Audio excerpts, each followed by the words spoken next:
setelah Imam Ghazali ini menjalankan tasawuf, menjalankan ibadah tasawuf, kemudian apa? Beliau berkesimpulan bahwa kelompok ulama yang paling bagus, golongan yang paling mulia dan yang paling baik di dalam Islam adalah golongan tarekat tasawuf, golongan para ulama sufi. Ini kata Imam Ghazali. Memang orang sufi kata beliau. Karenanya akhirnya Imam Ghazali ini menyusun kitabnya yang monumental, fenomenal, yaitu kitab yang bernama Ihya Ulumuddin. Tapi Ihya Ulumuddin ini biasanya kalau di pondok-pondok untuk tingkat tinggi, di pondok-pondok untuk tingkat tinggi. Kalau tingkat menengah, kadang-kadang kitab beliau yang dikaji kitab Al-Arba'in fi Usuluddin, karena di bawahnya, atau kitab beliau Minhajul Abidin, Minhajul Abidin atau Al-Arba'in. Kalau tingkat dasar dalam pengamalan tasawuf dan ilmu tasawuf, biasanya kitab beliau Bidayatul Hidayah. Jadi setelah Bidayatul Hidayah, Bidayatul Hidayah ini tuntunan tasawuf tingkat dasar naik pada tingkat menengah. Tingkat menengah bisa kitab Minhajul Abidin, bisa kitab Al-Arba'in fi Usuluddin. Setelah tingkat menengah lalu tingkat atas yaitu naik pada kitab Ihya Ulumuddin. Nah, kitab Ihya Ulumuddin ini pedoman para ulama sufi, kajian tasawuf. Dan kata para ulama, Imam Al-Iraqi seorang ahli hadis mengatakan kitab Ihya Ulumuddin kata beliau min a'wami kutubil Islam, termasuk kitab-kitab Islam yang paling agung. Karena kitab Ihya Ulumuddin ini pengaruhnya luar biasa, diserang juga sama Wahabi.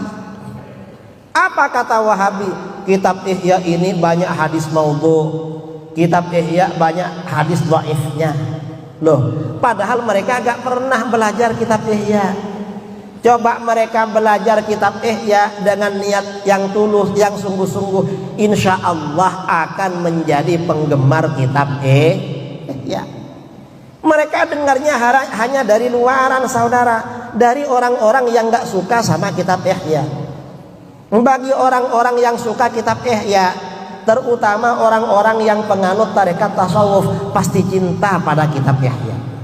Orang-orang yang cinta kesempurnaan keislaman dirinya, karena tanpa tasawuf itu gak bisa sempurna. Kitab Ihya ini diserang juga oleh mereka. Apa alasannya? Katanya banyak hadis dhaifnya. Nah, kalau cuma banyak hadis dhaif, bukan cuma kitab Ihya, saudara. Kitab Ihya ini hadis sahihnya lebih banyak. Sebenarnya di kitab Ihya yang sahih lebih banyak daripada yang dhaif. Cuma mereka membesar-besarkan. Karena kitab Ihya Ulumuddin ini hadisnya kalau dengan yang diulang-ulang sekitar 5.600 hadis. Hadisnya sekitar 5.600. Kalau dengan hadis yang diulang-ulang dianggap satu, itu sekitar 3.800 hadis. Nah, sekitar 2.000 hadis lebih itu hadisnya sahih, sumbernya dari Bukhari Muslim. Yang 2.000 lebih. Berarti kalau 3.800 diambil 2.000, sisa berapa? 1.800. Yang 1.800-an itu sumber-sumbernya dari Abu Dawud, Sunan Abi Dawud, At-Tirmidzi, An-Nasa'i, Ibnu Majah, dan kitab-kitab yang lain. Kadang dari Sahih Ibnu Hibban, Sahih Ibnu Khuzaimah. Ini yang sisanya. Kemudian ada juga yang dhaif-dhaif di dalam. Tapi yang dhaif gak masalah. Mengapa gak masalah? Karena kebanyakan yang dhaif itu masalah targhib wa tarhib, dan ulama salaf menerima hadis dhaif. Targhib wa tarhib. Hatta Syekh Ibnu Taimiyah menerima hadis dhaif. Kemudian ada juga yang maudhu. Tapi yang maudhu gak banyak di kitab Ihya. Kitab Ihya Ulumuddin ini kalau diteliti, dikaji, yang maudhu sekitar 20 hadis. 20 hadis, dari hadis jumlahnya 3.800 atau 5.600 kan sedikit, sangat sedikit. Coba bandingkan dengan Kutubus Sittah, Sunan Abu Dawud, Tirmidzi, Nasai, Ibnu Majah. Hadis maudhu'nya ada berapa? Maudhu'nya ada 60. Kecuali Sunan Nasai yang enggak ada hadis maudhu'nya. 60 saudara. Ini masalah hadis maudhu'. Kalau hadis dhaif bagaimana? Lebih banyak lagi. Jangankan kitab yang 4, Bukhari Muslim, kata orang Wahabi.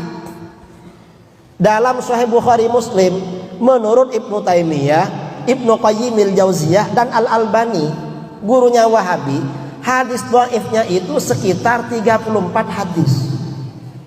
Padahal kita gak percaya itu. Bukhari Muslim ini menurut kita sahih semua. Ternyata Wahabi bilang Bukhari Muslim hadis dhaifnya lebih dari 30 hadis. Nah, sebenarnya yang gak ikut hadis itu siapa sebenarnya? Oh, sudah sahih di dhaif-dhaifkan. Artinya apa? Kita ini tetap istiqomah di dalam tarekat tasawuf.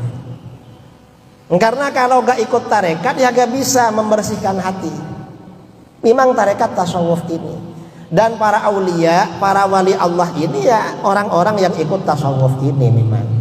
Para aulia Allah ada di tarekat tasawuf, bukan yang lain. Nah, saya kira ini yang perlu saya sampaikan.